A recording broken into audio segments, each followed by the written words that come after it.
The Viper, that's going to be tomorrow's project, and I'll show everything on that probably later on in the week. And for Bill, we're going to start painting the pilot. I know he's excited to see it, and it should be fun. Plus, I got to take, I basically got to put a base coat on, take a picture, and you know, it's just going to, I'd already have most of it painted, but I got to take pictures, which kind of slows it down. But anyway, we'll work on the publication Scarlet Viper in due time. But the Spitfire, I basically finished sub-assemblies except for the landing gears. I got the wing all done, which is basically 3 pieces, and I got it clamped. I got to go a little bit more just to get the edges here. Basically get them seamless. It's a good fit. It's just a little bit of a seam there. I think once I put another clamp on and just douse it with model glue, it should be a-okay. Got the fuselage together. My only complaint with me is it kind of not want to fit, and it's a little crooked, which I tried to get it straight, but I think I got it in just a little crooked. But you can't tell from the bottom, so it's no big deal. One part of the cockpit I don't care for is that it doesn't want to, right there, just will not absolutely shut together. But a little putty will take care of that, so that's no big deal. And basically, that's pretty much sub-assembly. I just got to put the wheels on and, you know, the little odds and ends, which I will start next week.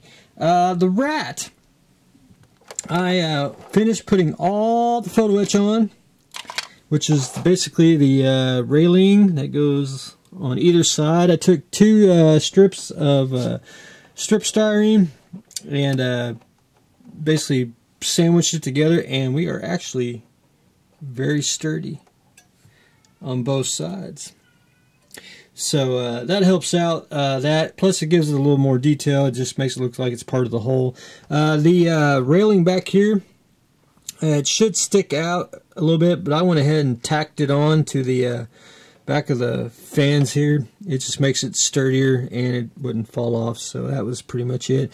I took some of the strip and I cut little pieces and glued here and there just to give it a little more, little extra detail. Once you get paint on it, you know, you'll never know it's there. But anyway, that should help the railing, keeping it sturdy. I kind of do wish it was a little thicker. I think it would be and necessarily if you didn't want to put the railing on, it'd look cool without it. I think it needs a little more styrene in a few places, but if I had one, I would. That's probably what I'd do. Just put some random styrene squares on it.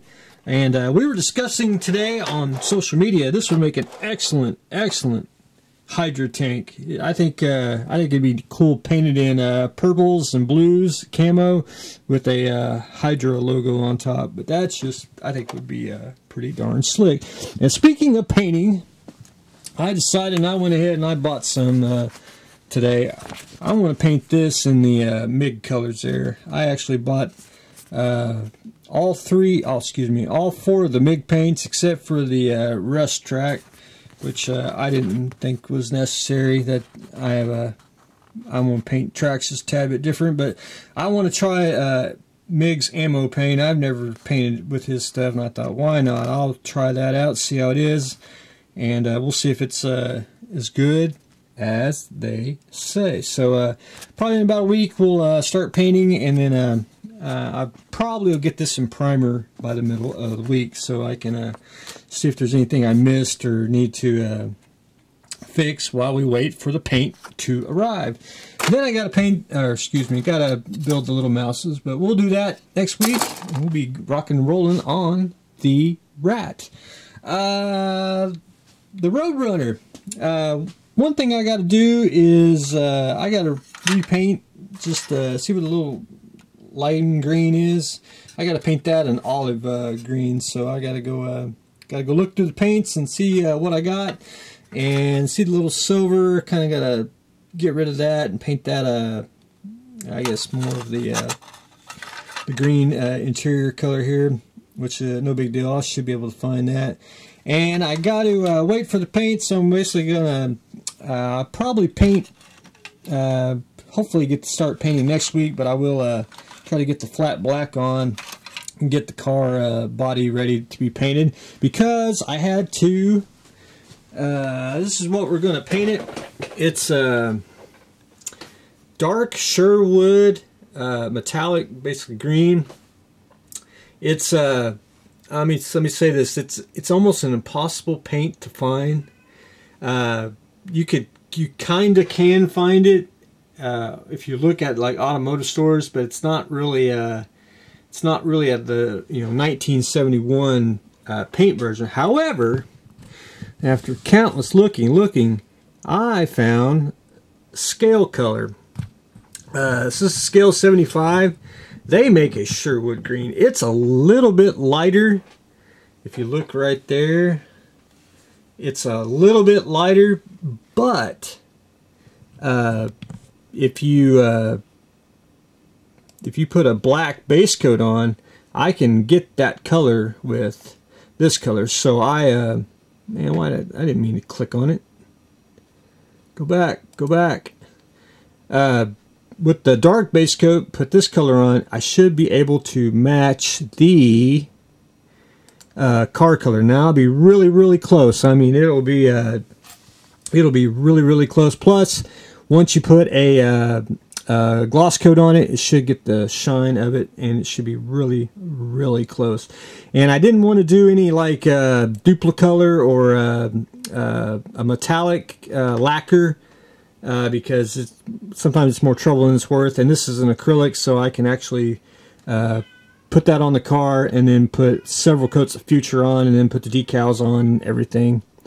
But we should be able to match that color pretty darn slick. But anyway, I gotta get the wheels on and get them paint some of the white wall on there that's on the kit itself, and then we're ready to rock and roll on it. So that's where I stand on the I want to call it the Sherwood car, because I've been looking at Sherwood green for almost 2 days straight. So we should have that in about a week, so we can probably start painting in a week. So if I don't get much done, that's because we are waiting on the paint.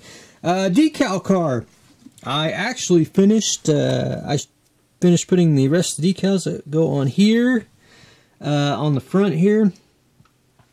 I'm supposed to go ahead and leave it like it is, the seamless with the decals. I don't know if that's actually going to be good. I'm gonna once the solution dries, because I put a lot more on this morning because I had to get some lay down, and a little more that I had to cut some. I may have to go, I'm probably more likely just going to go ahead and go in and cut the where it is with the where the parts match up. I think it'll just be it'll be smoother, and it'll look more nicer than it is, because I think it wants to bunch up with the kit part. But anyway, I got to go. I am almost 100% I am done with the instructions, but I'm going to check today, make damn sure that I got everything. Because then I got to go pop open the kit, get the main instructions out, and see where I need to put the decals. So I got to put this one on the windshield, and then these go on the bumper here. And then there's some little ones that I got to figure out where they go, which I assume are on that instructions. But anyway, almost done with the decals, and after that, I'll have to seal it, and then we got some little painting things we'll have to take care of. We got to paint a little thing here, a little thing over here, and just a few little odd things. Plus, we got a couple cracked decals that we're going to have to actually fix with a little bit of paint. But we'll jump that bridge once we get there. Decals are pretty much taking shape.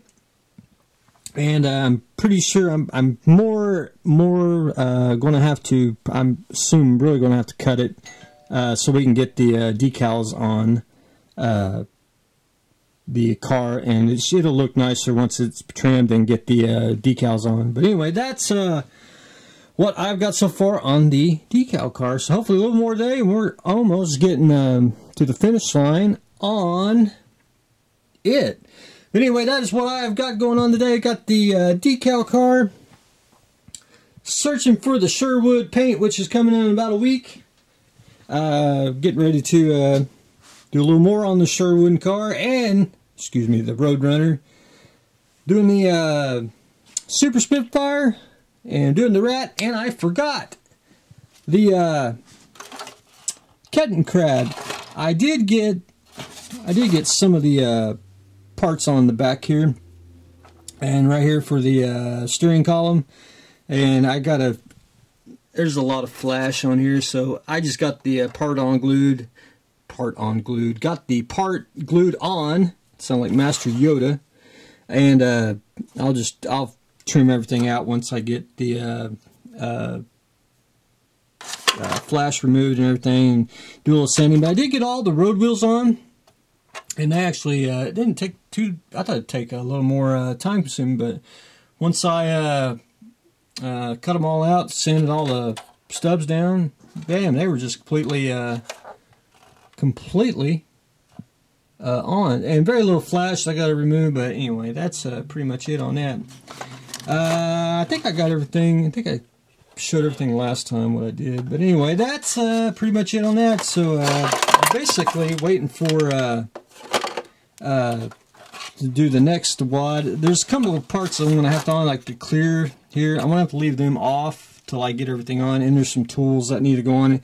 Kind of got to do that last, because the bigger tools you really need to paint last before you actually put the like if you do 35th scale tools, you can put all that on, paint them on later. But bigger tools have to be painted a little more realistically than the 35th counterparts. But anyway, that's what I got going on today: the Kettenkrad, the Rat, and a lot more. So stay tuned for the next exciting episode.